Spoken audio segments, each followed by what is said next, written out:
memang dia budak tu ada juga kekurangannya, tapi sengaja pergi cerita kat tu supaya tok guru benci kat dia. Itu baru jahat. Ada pun cemburu bersaing dalam masalah akhirat, itu tak apa. Kan? Orang tahajud, kita nak tahajud juga, bersaing dalam masalah akhirat, malah diraikan syarak dan ia boleh meningkatkan pahala. Seperti mana Nabi Musa. Kan? Jadi Nabi Musa tengok Nabi Muhammad naik bertemu Allah. Nabi Musa tanya, apa Allah bagi? Tu Nabi Musa. Dia tanya, apa yang difardukan kamu dan umat kamu? Nabi Musa tanya, apa yang Allah wajibkan atas kamu dan juga umat kamu?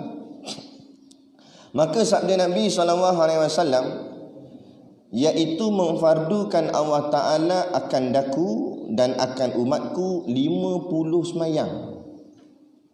Nabi jawab ke Nabi Musa, Allah bagi kat kami ni, Allah wajibkan kami ni, antara aku dengan umat aku 50 semayang, 50 waktu semayang pada tiap-tiap sehari semalam. Bukan 50 waktu tu setahun, sehari semalam. Satu hari semayang 50 kali. Macam Dik boleh? 5 waktu ni pun jenuh. Ada tak? Tak payah kata bukan adik lah dengan aku sama. Kita pun sama tak? Macam tu lah. Mana Allahu Akbar. Kalau jadilah 50 ni, aduh. Jenuh kita asyik kena liga dengan tok guru. Marah ni apa tak semayang. Dah 49 dah, satu lagi. Aduh. 50 waktu semayang. Banyak. Maka berkata Nabi Musa kata, kembali engkau ya Muhammad, pergi balik jumpa Tuhan kamu, kepada Tuhan kamu, pergi balik jumpa Tuhan kamu. Nabi Musa kata, dan pohonkan ringan daripada kamu dan daripada umat kamu, maka bahawasanya umat kamu itu tiada kuasa demikian itu. Pergi naik balik ya Muhammad, minta ke Allah ringankan sikit bilangan waktu semayang tu. Nabi Musa pesan ke Nabi kita Nabi Muhammad. Kerana apa? Umat kamu itu tiada kuasa demikian itu. Bukan Nabi yang tak mampu, Nabi mampu, kita ni yang tak mampu. Nabi Musa tahu dah perangai kita. Kan? Nabi Musa kata umat kamu tak mampu ni, pergi minta ringan. Nabi Musa kata, maka bahawasanya aku cubakan manusia yang dahulu-dahulu daripada kamu. Kerana apa? Kata Nabi Musa, sebab aku dah teh dah umat-umat sebelum umat kamu. Maknanya umat Nabi Musa sendiri, ataupun sebelum tu lagi. Dan aku cubakan dia Bani Israel. Geng Bani Israel dah pernah try dah. Semayang banyak. Terlebih sangat keras. Dan memang mereka tak mampu. Kaum Bani Israel pun tak mampu. Terlebih sangat keras. Maknanya dia buat kerah dia tu. Suruh semayang banyak-banyak. Sungguhnya pada yang kurang daripada ini. Tapi waktu tu Allah perintahkan lagi kurang daripada 50. Berapa tak tahulah syariat dulu. Kan? Tapi itu pun mereka tak mampu. Kan? Maka lemah mereka itu. Mereka tu lemah. Dan tinggal mereka itu akan dia. Dan mereka meninggalkan semayang tu. Dan bahawasanya umat kamu terlebih dhaif tubuhnya. Dan kalau nak banding umat kami dulu Bani Israel dengan umat kamu sekarang, umat kamu sekarang lagi dhaif dari segi tubuh. Sebab apa maksud tubuh sini? Sebab umat dulu-dulu badannya besar-besar. Mereka buat replika jubah Nabi Adam AS bertingkat-tingkat bangunan. Kan? Maknanya umat zaman dulu tu tinggi-tinggi dan besar-besar. Tinggi-tinggi sungguh. Lepas tu tak beliklah kalau sungguh zaman dulu ada dinosaur. Memang patut pun, sebab binatang, kenapa binatang tu besar? Sebab manusia waktu tu pun besar. Jadi sesuai lah kan, dengan keadaan tu. Macam kita sesuai dengan waktu kita ni lah. Jadi makin lama manusia ni makin susut. Makin lama makin kecil. Umur pun begitu. Umur umat zaman dulu panjang-panjang, 1000 tahun. Ada sampai 1000 tahun, 2000 tahun. Kan?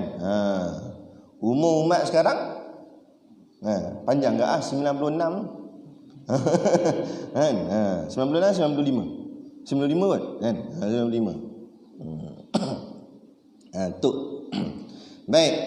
Dan hati pun doa juga dia kata. Hati umat kamu tu doa. Hatinya lemah. Sebab apa Nabi Musa kata hati itu lemah? Lemah ni sebab terlampau banyak hiburan dikelilingi kita. Zaman dulu kan ada apa sangat zaman dulu. Kan? Paling kuat Nadi Ghazal. Tak ting. Yang sekarang bukan sekat tak ting. Bukan kata zaman dulu sangat. Zaman dulu zaman Piramli dengan zaman sekarang pun banyak sangat beza. Zaman dulu nak main judi kena pergi kasino.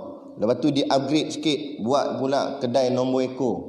Kan? Jadi waktu tu nak main judi, main kedai nombor ekor. Segan jugalah waktu tu kena pakai helmet hitam. Kan? Nak beratur tu. Lah ni beratur pun tak payah. Sebab apa? Judi dekat tangan dah. Dalam telefonnya. Pakai Bitcoin. Berapa ramai yang main? Kan? Ada satu orang pakcik tu dia cerita pengalaman dia. Dia pernah main nombor ekor. Kan? Dia cerita. Tapi insyaAllah sekarang jadi kaki masjid dah. Tapi dia ceritalah pengalaman. Dia kata sekali tu kena. Dia kata sebab kena tu nak lagi tu. Anda tanya kena berapa banyak? 200 ya. Anda tanya main berapa? RM1. Oh, patutlah. Tapi RM1 tu dah berapa kali test lah. Sekali tu baru dapat 200. Itu pun sonok sangat dah. Tu manusia. Kan? Tapi dia cerita pengalaman masa dia main dulu. Ada satu orang makcik Cina ni, perempuan. Dia pernah kena 800,000. Itu tempat ketiga dia kata. Tempat ketiga dapat 800,000. Kalau tempat pertama tak tahu. Ni yang manusia kabur ni. Dengar 800,000. Keluar sebiji kereta. Kan? Tapi duit haram. Duit judi. Kita nampak besar 800,000. Padahal token judi tu berapa banyak dah dikutip. Lebih daripada 800 juta ke apa. Sebab yang main ramai. Yang kena seorang je. Kan? Dia tengok makcik tua bagi lah kat dia. Nak buat apa dah makcik tu? Nak beli apa? Nak naik kereta pun tak larat dah. Nak buat apa? Dah kali duit habis macam tu kak. Tak ada benda. Ni lah. Mana tadi? Judi pula. Terlebih sangat keras. Lemah mereka itu. Memang lemah. Hatinya lemah. Banyak lalai. Dan pelihatnya. Lagi nak pelihat. Mata kita susah nak jaga. Lagi koi zaman, lagi susah nak jaga. Kita ginilah. Di akhir zaman ni, memanglah kita nak panjang umur. Tapi biar doa tu panjang umur untuk kebajikan. Tapi kalau takdir kata kita ni. Sebab tu umat akhir zaman ni Allah permudah-mudahkan penyakit pada kita. Mudah sangat kena penyakit. Zaman dulu, contoh macam kanser lah. Zaman dulu kanser ni jarang-jarang dengar. Sakit apa? Mati sebab apa? Mati jatuh pokok kelapa. Kan? Yang sana pula jatuh pokok pisang. Pokok pisang mati jatuh. Macam mana tahu? Kan? Jaranglah nak dengar mati sebab penyakit. Mati kena langgar kebau. Gitu lah orang kampung dulu. Lah ni sana mati kanser payudara. Sana kanser hidung. Yang ni kanser ponggong. Ni macam-macam kanser. Kanser je. Sebab apa? Mudah sangat penyakit. Lepas tu turun pula wabak corona. Lepas tu penyakit kencing manis, gout, macam-macam. Sebab apa? Sebab itu menjadi asbab untuk Allah memendekkan umur-umur umat di akhir zaman. Pada kita nampak sial, malang. Padahal sebenarnya Allah kasih. Kerana bila pendek umurnya, dosa pun sikit. Sebab apa? Sebab zaman kita dosa terlampau banyak. Nak buat maksiat tak payah keluar rumah, dalam rumah jadi maksiat. Mana? Dalam telefon ada blue. Betul tak? Tak payah nak pergi kat luar, dalam tu ada. Zaman dulu kena pakai CD. Kan? Ni tak payah CD lah. Dalam tu ada. Nak berawet-awet dulu, kalau nak berawet kena pergi tepi pantai lah. Nak merendek sebagainya. Yang ni dalam telefon ni ada apa? WeChat lagi apa? Yang terbaru apa? Cik tak nak jawab. Line lah apa benda lah. Boleh-boleh. Detect, dia boleh detect kawasan dia tu, kawasan Batu Ampar mana ada awet. Dia scan, tin, ada naik satu. Oh, kampung sebelah. Tu tengah saya dak pondok. Boleh. Cepat terlampau mudah maksiat tu. Kan? Lepas tu kemudian membuka aurat, bersepah buka aurat. Tak rasa apa-apa. Kan? Dan kita banding artis zaman Piramli dulu pun buka aurat juga, pakai tudung, pakai baju paya kan. Tapi masih lagi atas ni ada tutup. Zaman lah tengok artis buka ni macam Hollywood tak macam dia. Buka ni. Nampak habis. Lepas tu menang anugerah, dapat dia punya pingat dia tu. Saya mengucapkan syukur alhamdulillah. Tokmu kita jawab. Syukur alhamdulillah pun dedah ini. Tutup tu dululah. Bukan salah mengucap syukur tu, tapi tak bertepatan dengan apa yang kamu buat. Kamu buat tu kemurkaan Allah. Tiba-tiba kamu ucap syukur. Macam mana ni? Orang gila pun belik tengok syukur tapi buat maksiat. Dan pendengarnya, mendengar pun payah nak jaga koi zaman ni. Lemah sungguh pendengaran kita. Kan? Dengar cerita sedap, cerita baik, tak boleh. Ada apa? Kan? Kalau cerita yang mensensasikan. Contohlah, pagi-pagi datang jiran sebelah. Jahil, awak. Aku ada cerita terbaru ni. Zat. Duduk. Aku buat air. Buat air siap. Kan? Ada benda. Ni. Tok imam kita. Awak kan dia? Dia. Dia hantar anak dia sekolah pasti pagi-pagi. Lepas tu dia balik. Lepas tu dia masak nasi untuk bini dia. Lepas tu dia makan sekali dengan bini dia. Lepas tu dia siram pokok. Cerita apa ni? Apa sensasinya? Sebab cerita tu baik. Betul tak? Cerita benda baik orang. Siapa nak dengar? Dia nak mesti ada corner sikit. Dia ngendap bini orang. Aku agak dah. Lepas tu hari tu aku tengok muka dia. Tu dia nak tu. Dia nak cerita buruk orang. Sedap. Tu masalah itu pendengaran hari ni. Sebab tu kadang-kadang telinga ni tak lunak mendengar qasidah-qasidah memuji Allah, tak lunak mendengar ayat-ayat Allah dibaca. Kan? Buka masuk kereta, buka duduk, baca ayat Quran. Tutup terus cepat-cepat. Macam kena setan. Yang takut ayat Quran ni setan. Dia apa ni? Padahal ayat Quran kan patut seronoklah dengar, dak tukar channel. Dia nak yang dung dang. Tu. Jadi Nabi Musa tahu dah betapa lemahnya umat Nabi Muhammad ni. Tubuhnya lemah, hatinya lemah, pelihatnya lemah, pendengarannya pun lemah. Maka tatkala mendengar Nabi SAW, bila Nabi dengar demikian itu, berpaling ia kepada Jibril. Nabi pun pandang Jibril. Macam Nabi minta pandangan Jibril. Maka mengisyarat kepadanya Jibril dengan kembali. Maka kembali ia. Jibril pun mengiyakan apa yang Nabi Musa kata. Tu gak tu Nabi Muhammad naik baliklah, minta ke Allah kurang lah. Sebab Jibril pun kenal juga kita. Maka kembali ia, baliklah jumpa Allah hingga sampai kepada Siratul Muntaha, naik balik atas. Masuk baliklah awan 70,000 hijab apa semua tu dah. Maka menutup pula oleh awan yang dahulu sama. Maka tak kala melalui hingga sampai kepada Hadratul Qudsi, lalu sujud Nabi. Sampai ke atas, Nabi pun sujud sekali lagi. Dan serta sembah ia, Nabi pun kata ke Allah dalam sujud tu, hai Tuhan. Sebab tu ulama jawab, waktu yang paling dekat kita dengan Allah ialah waktu sujud. Kan? Jadi nak rapat dengan Allah, perbanyakkan sujud. Maksud perbanyakkan sujud semayang lah. Perbanyakkan semayang sunat.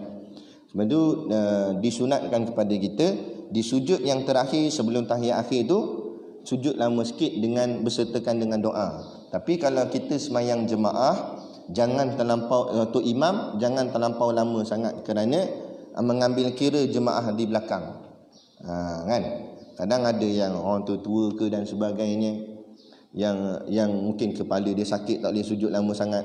Tapi bagi kita yang semayang sendiri ataupun semayang sunat, habis-habis semayang kan ada semayang sunat. Semayang sunat tu nak sujud lama sikit tak apa, sebab kita seorang je. Tapi yang pelik kita ni semayang jemaah sujud lama, semayang sunat cepat dibangkit kan. Nampak macam spring sentuh tu naik balik. Oi, laju betul. Nampak? Sebenarnya silap. Semayang jemaah lah diringkas-ringkaskan, semayang sunat dipanjang-panjangkan. Gitu. Jadi hai Tuhanku, Nabi kata, hai Tuhanku, ringankan olehmu daripada umatku, maka bahawasanya terlebih dhaif umat. Wahai ya Allah, ringankanlah untuk umat aku, kerana engkau lebih tahu ya Allah bahawa umatku ini terlebih dhaif. Dhaif di sini lemah. Amat. Bukan dhaif dia, amat dhaif. Maka firman-Nya, siapa? Allah Taala Subhanahu wa taala, sungguhnya telah kuringankan daripada mereka itu 5 semayang. Maka Allah perkenan permintaan Nabi diringankan 50 itu dengan 5 waktu semayang. Bukan terus turun 5, turun 5 dulu. Maka tinggal berapa? 45. Allah diskonkan jadi 45. Kemudian maka turun Nabi SAW. Nabi pun turun balik daripada Hadratul Qudsi. Jadi peristiwa yang sama, malaikat Jibril sambut tangan Nabi, jumpa Nabi Ibrahim di langit 7, terbuka awan dan kembali pula kepada Musa, sampai kat langit ke-6 jumpa balik Nabi Musa. Lepas tu Nabi Musa tanya lagi, maka katanya baginya telah dikurangkan daripada aku 5 semayang. Nabi cerita kat Nabi Musa, ya dah, Allah dah kurangkan 5. Jadi sekarang tinggal 45. Maka kata Nabi Musa, kembali olehmu kepada Tuhan kamu. Nabi Musa kata, balik jumpa Allah. Maka pohonkan ringan. Nabi Musa kata, minta ringan lagi. Maka bahawasanya umat kamu tiada kuasa demikian itu. 45 pun tak boleh, mereka tak adanya. Dia minta kurang. Lebih kurang macam itulah. Maka kembali pula Nabi SAW, maka dikurangkan pula 5 semayang. Peristiwa benda yang sama berulang, jadi tak payah nak cerita detail sangat. Benda yang sama, Nabi naik sekali lagi, lalu ke awan, lalu ke hijab, sujud, kemudian minta lagi ke Allah ringankan. Dan senantiasalah kembali pergi datang oleh Nabi SAW antara Musa dan Tuhannya, dikurangkan 5 semayang hingga tinggal 5 semayang pada sehari semalam. Jadi cerita ni diringkaskan, naik turun sampailah kali tinggal 5. Sebab Allah kurangkan setiap kali Nabi minta, Allah kurang 5 je. Mula 50, Nabi naik, Allah kurangkan 5 jadi 45. Nabi turun balik, Nabi Musa kata tak boleh, naik balik. Nabi pun naik lagi, Allah kurangkan lagi 5, tinggal 40. Turun lagi, Nabi Musa kata tak larat juga, naik lagi, minta kurang lagi, tinggal 35. Lepas tu peristiwa tu berulang-ulang, tinggal 30, 25, 20, 15, 10 lah kali baru tinggal 5. Masa yang 5 tu Nabi Muhammad pun turun sekali lagi bertemu dengan Nabi Musa AS. Tapi sebelum tu Allah ada berkata kat Nabi Muhammad, maka firman-Nya, Allah kata, telah ku jadikan 5 semayang itu pahala 50 semayang, gandanya, tiap-tiap satu 10. Tiada menukar perkataan yang padaku dan tiada menghilangkan suratanku lagi. Allah kata, lepas dah Allah bagi 5 je, Allah kata, tak apa wahai Muhammad, walaupun sekarang ni umat kamu semayang 5 waktu saja, tetapi pahalanya tetap aku sedikit pun tak kurangkan. Maka maknanya semayang 5 waktu tu pahalanya macam semayang 50 waktu. Maknanya setiap satu waktu bersamaan dengan 10 waktu semayang. Aku tak kurangkan sedikit pun, dan aku takkan tukarkan apa yang aku dah tetapkan. Kata Allah. Maknanya itu, mau kita nampak semayang ni besar. Allah tadi semayang subuh 2 rakaat je, tapi ibaratnya macam 10 kali semayang. Macam subuh tu 10 kali kita buat. Pahalanya tu. Sebab umat zaman dulu-dulu semayangnya banyak, tapi pahalanya ikut waktu. Kita semayang kita 5 je, tapi pahalanya macam banyak waktu. Allah. Itu kehebatan yang Allah beri pada Nabi Muhammad dan umat-umat Nabi Muhammad. Dan barang siapa mencita-cita akan berbuat kebajikan, maka tiada dikerjakannya, nescaya disuratkan baginya sesuatu kebajikan. Kemudian lagi Allah kata pada Nabi, siapa-siapa daripada umat kamu, dia ada niat, cita-cita tu maknanya qasad, niat, dia ada niat nak buat benda baik, maka nescaya aku beri pahala padanya atas sebab niatnya, walaupun belum buat. Baru niat saja pun aku dah bagi pahala. Umat zaman dulu tak ada macam ni. Kalau niat saja tapi belum buat, tak boleh lagi pahala. Tapi hebatnya umat Nabi Muhammad, atas kasihnya Allah pada Nabi kita Nabi Muhammad, baru niat Allah bagi dah pahala. Itu perbanyak-banyakkan niat kebaikan. Nah, soal buat, kita rancanglah, jangan langsung tak buat pula. Kan? Cuba buat. Dapat niat pun jadilah. Maka jika ia mengerjakan dia, nescaya disuratkan baginya 10 kebajikan. Kalau dia niat saja, aku bagi dah 1 pahala. Kalau dia buat, aku ganda 10. Allahu Akbar. Ganda-ganda saja. Sebab tu nanti di hari akhirat, umat-umat Nabi lain, dia semua sekali akan berkumpul di padang mahsyar. Bila waktu timbangannya umat Nabi Muhammad, umat-umat lain tercengang. Tengok, awak banyak sangat pahala ni. Ini umat mana ni pahala sampai menimbun macam ni? Malaikat jawab, inilah umatnya Nabi Muhammad SAW. Maka mereka tanya pada malaikat, lama mana umur umat Nabi Muhammad ni? Sebab tengok pahala banyak sangat ni. Kata Jibril, tak lama. Kata malaikat, tak lama. Kebanyakan umur umat Nabi Muhammad ni 80. Dalam hadis ada sebut, kebanyakannya umur 80. Maknanya singkat saja umurnya. Jadi umat lain kata, kalau singkat, kenapa pahala banyak macam ni? Sedang kami ni hidup lagi lama. Kami hidup 1000 tahun ada, 2000 tahun ada. Habis kena, tapi pahala kami taklah banyak macam ni. Pahala dia umur 80 je, tapi pahala menimbun macam ni. Ini kerana setiap amalan umat Nabi Muhammad diganda-gandakan.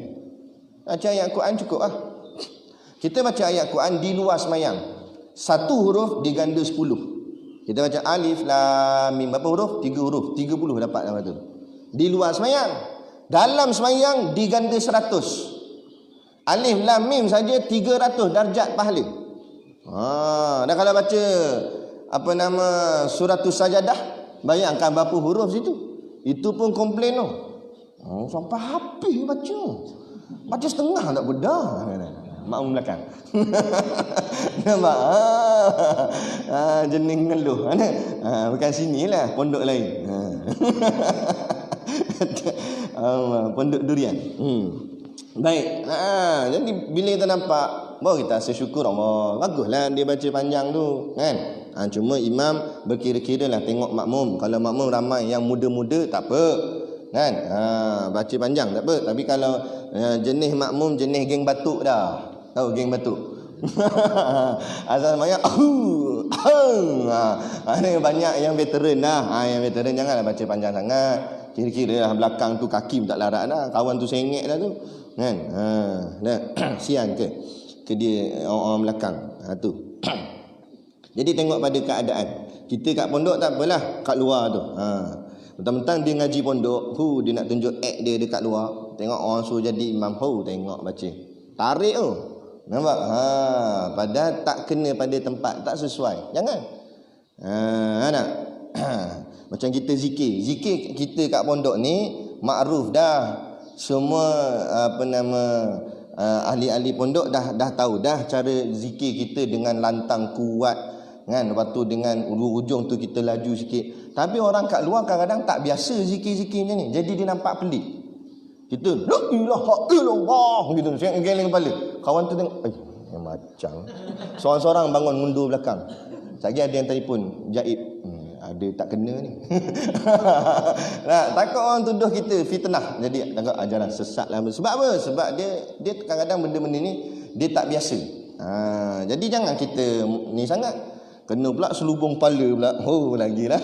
Kawan tu tengok, lain macam. Sebab di Manjung pernah berlaku satu masjid. Situ cerita. Tok guru tu dia ajar tarekat lah. Jadi adalah amalan zikir macam mana tak ada, goyang-goyang sikit badan apa semua. Lepas tu ada orang ni pun masalah tak? Dia bukan datang masjid pun. Dia nak tengok, dia dengki. Dia tengok apa hal dah pukul 11 pun lampu masjid tak tutup lagi, ni ada apa ni? Dia pergi jenguk tengok ada sekelompok tengah berzikir. Oh, dia ambil pakai kamera. Sampai Jabatan Agama turun. Lepas tu siasat sebenarnya bukan jalan sesat. Itu ada tarekat zikir yang disahkan, boleh, tak ada masalah. Cuma ni itulah, tapi takut menimbul fitnah. Sebab tu kalau kita tengok kebanyakan tarekat bila dia nak buat tawajuh, dia tidak buat di depan umum. Dia akan pergi kat satu tempat khas, kadang-kadang dalam hutan kan. Ada tempat je zawiyah dia kat dalam tu. Sebab apa? Kerana tak nak membuka pintu fitnah. Kita kena ingat juga, membuka pintu fitnah pun satu kesalahan. Kita dah tahu dah keadaan di situ tak sesuai, kita sengaja pergi buka supaya menimbulkan fitnah. Itu satu benda yang salah. Jangan kita betul kan? Betul, tengok pada tempat dan cara. Jangan asal kamu niat betul, kamu boleh buat apa saja. Tak boleh. Kena tengok dulu pada keadaan. Disuratkan suatu kejahatan jua. Adapun kalau katanya Allah kata lagi kepada Nabi Muhammad, dan jika dikerjakannya akan dia disuratkan suatu kejahatan jua. Kalau dia buat dosa, kalau dia niat nak buat dosa, Allah tak bagi dosa lagi. Tapi kalau dia buat dah perkara dosa tu, baru Allah bagi dosa. Itu pun satu je. Ulang balik kalau kita niat nak buat baik, Allah bagi satu ganjaran pahala. Lepas tu kita buat, Allah gandakan 10. Itu dalam bab kebaikan. Kalau bab kejahatan pula, kalau kita ada niat nak buat benda jahat, tak dapat apa-apa. Biarlah niat tu memang dahsyat sungguh niat. Nah, aku nak rogol semua perempuan. Niat je tapi tak rogol lagi. Rogol semua perempuan. Lepas tu aku nak rompak semua bank, aku nak bunuh semua orang. Niat. Sungguh-sungguh niat ni. Sungguh ni aku nak buat. Tapi tak buat. Tak kena apa-apa. Cuma panggil gila. Gila. Apa benda cakap. Kan? Tapi tak kena apa-apa. Sampailah akhirnya dia buat. Apa? Dia kata tadi beria sangat nak bunuh orang lah. Nak rogol. Tak. Dia cuma curi selipar orang lah. Baru dosa. Dosa atas curi selipar tu je. Dosa tu pun satu tu je. Kalau satu kesalahan, satu dosa je. Allah tak gandakan tak gandakan dosanya. Allah, itulah rahmat Allah kepada umatnya, umat Nabi Muhammad SAW. Atas dasar inilah para habaib, para alim ulama berqasidah memuji-muji Rasulullah. Apa muji Rasulullah tu? Yang ya Hanana tu, beruntungnya kami. Sebab apa beruntung? Kerana Allah kasih kat Nabi lah, maka terlimpah kasih tu pada umatnya Nabi. Maka beruntungnya kita ni jadi umat kepada Nabi Muhammad SAW. Barulah betul. Bila kita qasidah, kita faham kenapa kita qasidah. Bukan hanya nak baca-baca tu je tapi tak faham apa-apa. Ada. Akhirnya jadi mengarutlah. Ada berlaku. Masa mula-mula Habib Syekh tengah naik lagu dia tu, Hayya Nana tu. Jadi ada satu geng-geng mana, geng-geng college ke apa tak, dia buat macam dinner, makan malam. Campur habis lelaki perempuan. Tutup lampu pula tu. Pasang lampu kelip-kelip warna-warni macam disco. Tapi nyanyi lagu Ya Hanana. Ya Hanana, kelip-kelip itu. Jadi fitnah. Sebab apa? Sebab dia tak faham apa makna yang disebut sebagai Ya Hanana. Ulama bila nyanyi lagu Ya Hanana mengalir air mata. Sebab apa mengalir air mata? Sebab dia faham kenapa makna beruntung tu. Untungnya jadi umat Nabi Muhammad. Kenapa? Sebab ni. Ni tak nyanyi saja. Tu yang jadi rosak. Merosakkan sesuatu yang baik. Orang yang tak faham benda tu, kita bagi kat dia umpama menyarung rantai emas ke leher babi. Mana babi faham nak pakai rantai emas? Ataupun patah Melayu kata apa? Memberi bunga ke kera. Tak payah kata bunga, bagi telur itik pun habis kera. Nampak? Hancur dia buatnya. Habis dia gayutnya atas bumbung. Speaker kita dulu berapa kali kena tukar. Kan? Dia gayutnya speaker. Jadi habis rosak. Macam tu sebab apa? Sebab dia tak faham. Orang yang tak faham dia akan merosakkan sesuatu yang dia tak faham. Baik, selesai. Maka turun ia. Jadi bila dah tu selesailah. 5 tu. Allah tetapkan 5. Untunglah kita. Kemudian maka turun ia hingga sampai kepada Nabi Musa, maka mengkhabarkan dia dengan dikurangkan 5 tinggal 5. Nabi pun ceritalah Allah dah kurangkan dah daripada 50 kurang 5, akhirnya tinggallah 5. Maka berkata baginya Nabi Musa Nabi Musa, dia kata apa?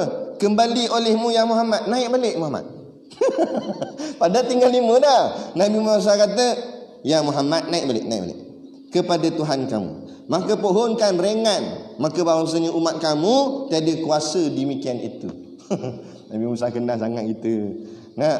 Kata minta lagi kurang ya Muhammad. 5 tu pun umat kamu tak mampu. 5 dah. Sungguhlah. Subuh pun kadang-kadang ke laut. Kan? Maka sabdanya Nabi SAW, sungguhnya telah aku pergi datang kepada Tuhanku. Nabi pun jawab, wahai Musa, aku dah naik turun dah ni kepada Tuhanku beberapa kali, hingga malulah aku akan Tuhanku. Aku malu dah. Sebab Allah daripada 50 Allah dah kurang sampai 5 je ni. Aku naik turun segan lah. Kata Nabi. Kerana Nabi ni malunya tinggi. Cuba kalau kita, you tak memang nak kurang lagi ni. Naik balik kita. Tak payah terus boleh tak? Kita. Tu kita. Teguklah kita. Tu Allah pilih Nabi Muhammad. Jadi Nabi kata dah aku malulah, kata Nabi. Dan tetap kusuruhkan pekerjaanku ini baginya. Tak apalah, walaupun aku tahu umat aku mungkin tak kuasa buat 5 ni, tapi aku tetap dah dengan apa yang telah Allah perintahkan ni. 5 tetap 5 lah. Jadi aku tinggal lagi nak tarbiyah dia lah, nak didik umat aku supaya 5 ni cubalah bertahan. Sebab Allah dah turun banyak dah. Kalau ikutkan Nabi Musa suruh turun lagi. Tapi Nabi kita segan dah, malu dah. Dah lah Allah bagi macam-macam, 5 waktu bersamaan dengan 50 waktu. Boy nak kurang lagi. Tu. Jadi kita hargai apa yang Nabi dah buat. Sial Nabi naik turun minta kurang. Tiba-tiba kita dah dapat 5 waktu ni pun tak syukur lagi. Nak mengeluh lagi. Padahal kalau ikut asal 50, kalau Nabi tak minta kurang itu macam.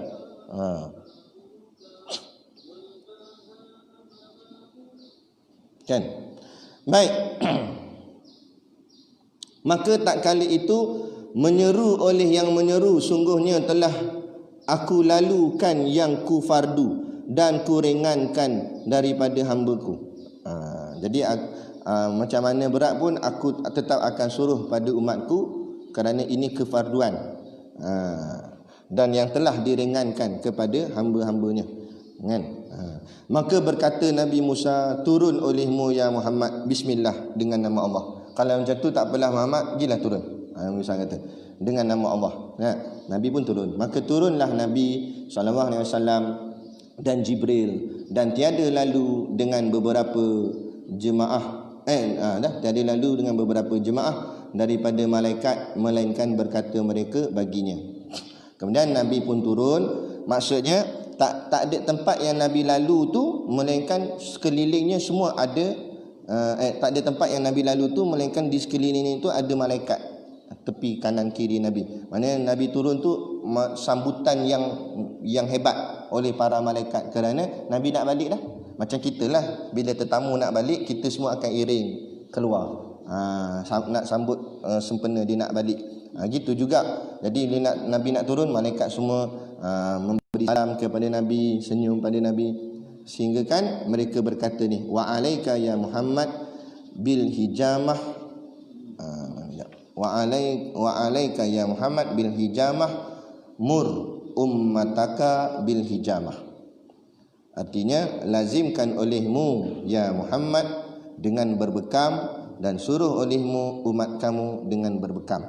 Kata malaikat, wahai Muhammad, masa Nabi nak balik tu, semua kebanyakan malaikat akan pesan ke Nabi, wahai Muhammad, berbekamlah kamu dan suruh umat kamu berbekam. Okey.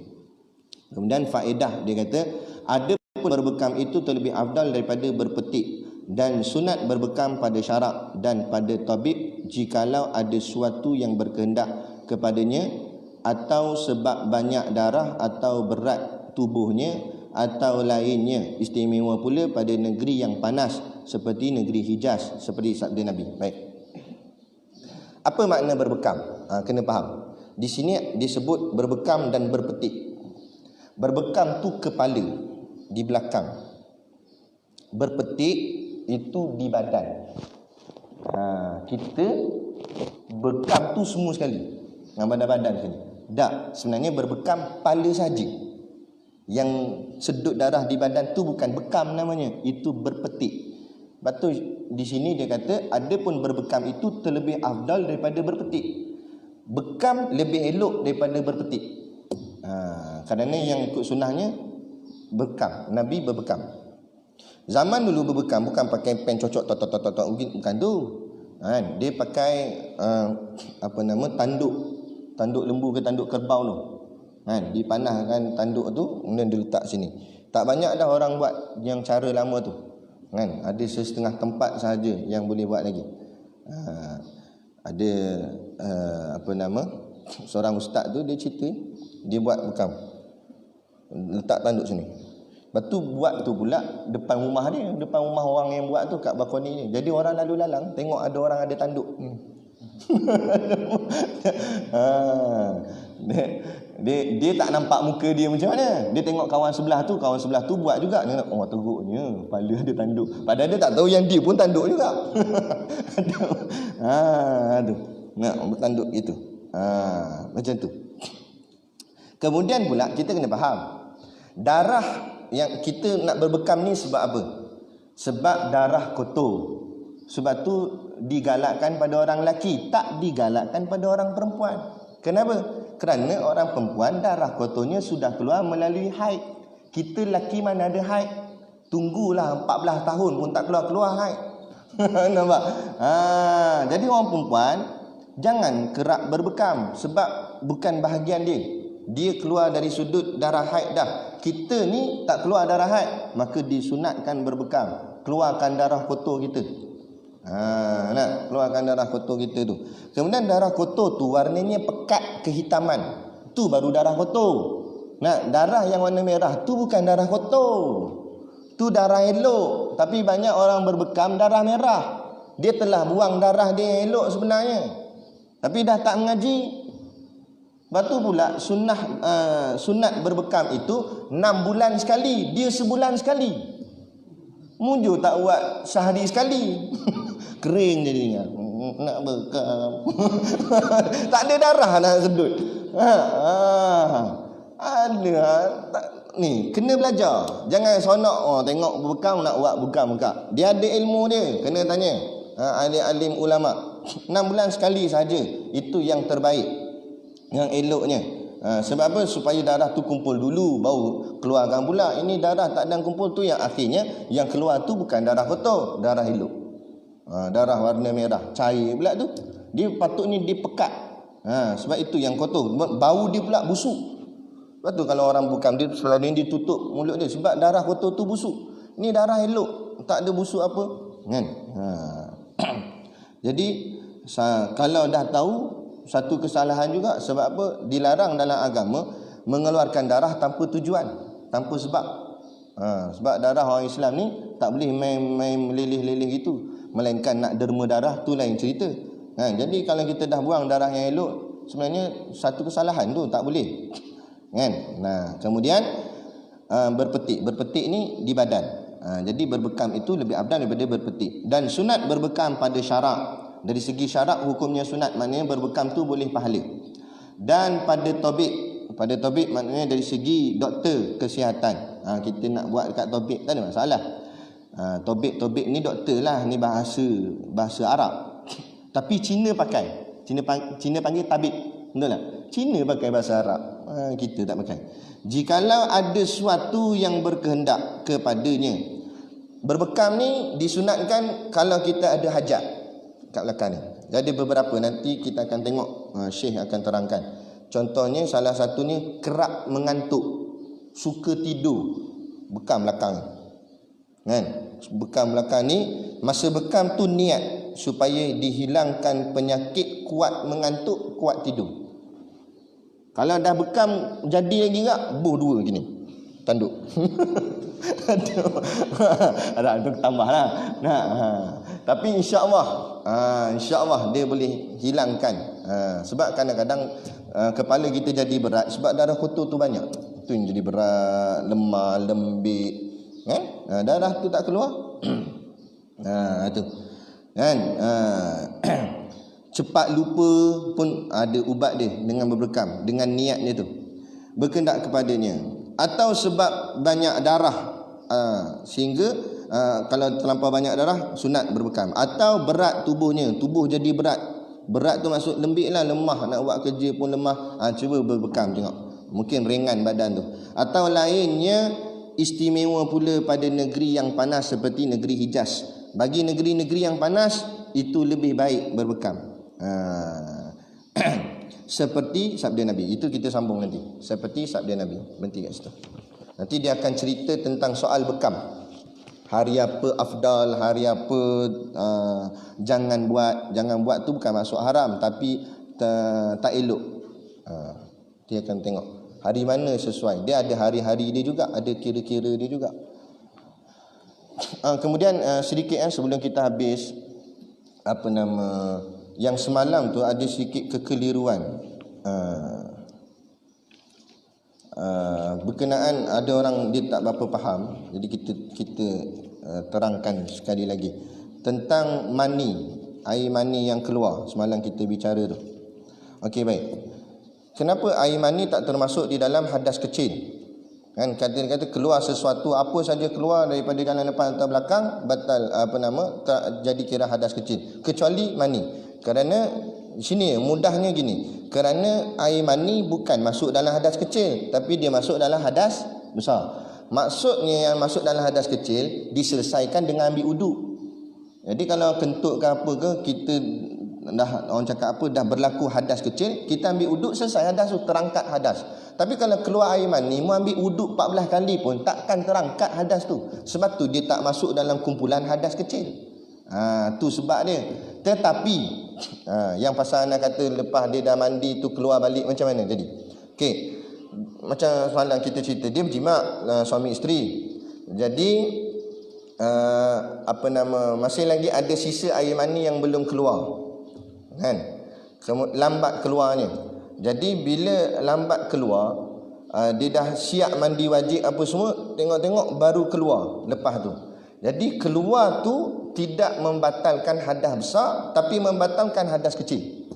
Maknanya dia tak perlu berhajat kepada mandi wajib sekali lagi, kerana air mani yang keluar itu bukan dengan syahwat, tapi keluar daripada lebihan sahaja. Yang kena mandi wajib ni atas sebab air mani itu keluar dengan sebab syahwat. Yang ini sebab lebihan, lambat keluar. Kan? Yang tu tak perlu. Jadi, cuma dia kena ambil uduk. Sebab apa kena ambil uduk semula? Sebab keluar sesuatu daripada salah satu jalan tadi. Walaupun air mani. Sebab tu dia sebut tu dalam kitab ni, air mani yang pertama tu tak termasuk dalam hadas kecil. Yang ni yang diceritakan dalam kes ni, air mani yang kedua yang keluar, maknanya keluar yang lambat. Begitu juga orang perempuan, kita air mani tu masuk dalam kemaluan isteri kita yang perempuan. Jadi dia pun mandi tiba bau meleleh keluar. Yang keluar tu dia tak perlu kepada mandi wajib, tapi dia kena mengambil wuduk semula sebab keluar sesuatu daripada dua jalan tadi. Tetapi sekiranya kalau air mani itu beserta keluarnya dengan syahwat, maknanya ada bersentuhan dengan ovum kat dalam tu, maka itu dikira berhadas besar. Jadi kena mandi wajib balik. Tengok sama ada dengan syahwat atau tidak dengan syahwat. Dia gitu. Itu satu lagi, semalam ada sedikit kesilapan contoh, mungkin tak perasan dalam duk sebut-sebut tu, berkenaan dengan isteri yang kita nikahi ni. Okey, baik. Kalau kita menikah dengan satu orang perempuan, dia tak berhajat kepada jimat. Walaupun tak jimat lagi, bila sah je akad nikah tu, mak dia tu automatik jadi mak mertua kita. Maka haram kita nikahinya sampai bila-bila walaupun sudah bercerai dengan anak dia. Okey? Tak berhajat pada jimat. Yang berhajat pada jimat kalau kita nikah perempuan yang sudah ada anak, mana mak dia. Kita nikah dengan satu orang perempuan. Perempuan tu ada anak dengan suami dia yang dulu. Jadi janda lah perempuan ni. Kita kahwin dengan dia. Okey, baik. Bila kita menikah dengan dia, tapi kita belum jima' lagi, maka anak perempuan itu belum lagi anak tiri kita, tapi dipanggil istilahnya anak isteri. Maka sekiranya kita cerai mak dia tu, kemudian kita nikah pula dengan anak dia, sah hukumnya. Kerana apa? Sebab kita belum sentuh lagi, belum jima' lagi maknya. Tapi bila sudah jima' mak dia, barulah anak dia jadi anak tiri kita. Bila jadi anak tiri, mahram selama-lamanya. Jadi pada sudut kahwin dengan janda ni, tengok jima' ke belum, untuk nak menghukumkan anak tu taraf anak isteri atau anak tiri. Boleh? Jadi itulah. Semalam Anasan terbalik cakap kot. Jadi betulkan baliklah, takut silap faham. Jadi cukup itu dulu pada pagi ni. Nanti kita akan sambung, kalau ada ni kita sambung pada hari yang lain insya-Allah. Jadi sekadar tu, wabillahi taufiq wal hidayah. Assalamualaikum warahmatullahi wabarakatuh. A'udzubillahi minasyaitonirrajim. Bismillahirrahmanirrahim. Alhamdulillahi rabbil alamin, wassalatu wassalamu ala asyrafil anbiya'i wal mursalin sayyidina Muhammad wa ala alihi washabihi ajmain. Allahumma taqabbal minna salatana wa du'aana innaka antas samiul alim wa tub alaina innaka antat tawwabur rahim. Allahumma ja'al dinana dinan nabi Muhammadin sallallahu alaihi wasallam wa islamana islamal muslimin wa imanana imanal mu'minin wa salatana salatal khashiin wa a'malana amalas salihin wa niyatana niyatal mukhlisin wa dhunubana ya Allah dhunubal mustaghfirin wa hayatana hayatal ulama wa mautana bimautis syuhada wa dikinal jannata ma'al anbiya'i alaihi wassalatu wassalam. Rabbana atina fid dunya hasanah wa fil akhirati hasanah wa qina adzabannar wa qina adzabannar wa qina adzabannar. Wassallallahu ala khairi khalqihi sayyidina Muhammad wa ala alihi washabihi wasallam. Subhana rabbika rabbil izzati amma yasifun. Wassalamun alal mursalin walhamdulillahi rabbil alamin. Amin ya rabbal alamin. Taqabbalallahu minna wa minkum. Takbir.